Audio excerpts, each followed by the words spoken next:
வணக்கம். இங்கே வந்து ஜிஞ்சர், கோகனட், உளுத்தம்பருப்பு, அப்புறம் டேட்ஸ், இதை வச்சு ஒரு சட்னி. இப்போ நார்மலாக இருக்கிற டேஸில் வந்து இந்த உளுத்தம்பருப்பு சேர்த்து இந்த சட்னி பண்ணலாம்.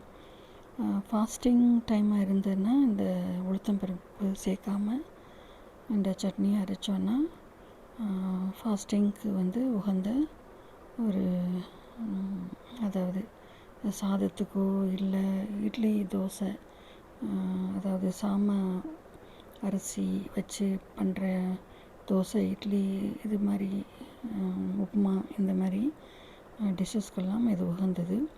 இப்போ உளுத்தம்பருப்பு நல்லா வறுத்து எடுத்தாச்சு. இதோட தேங்காய், டேட்ஸ் அண்டு கொஞ்சம் உப்பு, எலுமிச்சம்பழம், அப்புறம் வந்து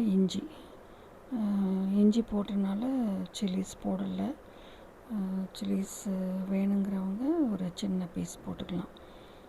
ஸோ இது உப்பெல்லாம் சேர்த்து இதை கிரைண்ட் பண்ணிவிட்டு கடைசியில் எலுமிச்சம் ஜூஸ் போட்டுட்டு நம்ம வந்து இதை கொஞ்சோண்டு சீரகம் சேர்க்கலை நான். இப்போ இந்த ஸ்டேஜில் நான் சேர்த்துக்கிறேன்.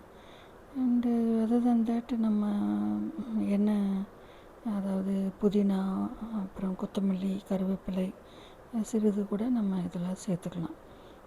அண்டு இது வந்து அதாவது டைஜஷனுக்கு இதுக்கெல்லாமே வந்து இந்த சட்னி நம்ம அக்கேஷ்னலி சேர்த்துக்கிட்டோன்னா நல்லது. இதில் வந்து கடைசியில் வந்து கொஞ்சம் வெல்லம் கூட நான் சேர்த்துக்கிறேன். ஸோ அந்த புளிப்பு, சிறிது இனிப்பு, அந்த டேட்ஸில் உள்ள இனிப்பு எல்லாமே சேர்ந்து ஒரு சுவை கொடுக்கும் இந்த சட்னிக்கு.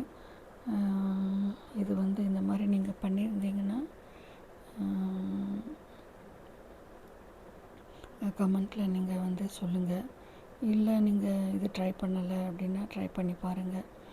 இப்போ வந்து சாம அரிசி வந்து நான் கேரட் போட்டு பண்ணியிருக்கேன். And also chips. இப்போ இதில் வந்து இந்த சட்னியில் வந்து உளுத்தம்பருப்பு சேர்த்தனால அதாவது ஃபாஸ்டிங் டைமில் வந்து நம்ம பயன்படுத்த முடியாது. ஃபாஸ்டிங்க்கு வந்து உளுத்தம்பருப்பு சேர்க்காமல் நம்ம இந்த சட்னி பண்ணணும். ஓகேவா? எனிவே, நன்றி, வணக்கம்.